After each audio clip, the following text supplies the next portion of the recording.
Hello, welcome to this MYSID guide to the Review Impact and Priorities section of the system. Now this is the section of the system in which we complete our end of year evaluation against the priorities that we set in the school development plan section. So let's say for the sake of argument we're going to work on, you click on the priority you want to work on, so key question 1 to further raise attainment in language, literacy, communication, English and foundation phase. If you click on the priority, the success criteria that you set out in the school development plan section will pull through on the right hand side of the screen.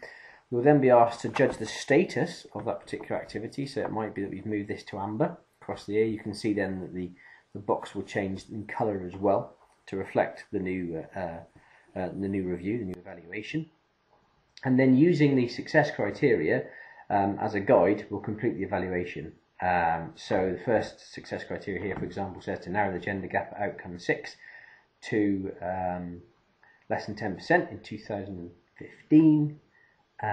So what we would then do is report back on this data in here. So we click our edit button, and then we can complete our evaluation here by typing in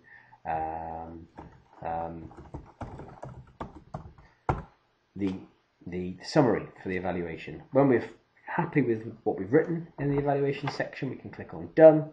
That will then be captured, the status will have changed, okay, and that will then be captured throughout the system. So if I go back to the SDP section, the school development plan, you can now see that that status is amber there as well, so it feeds right the way through the system.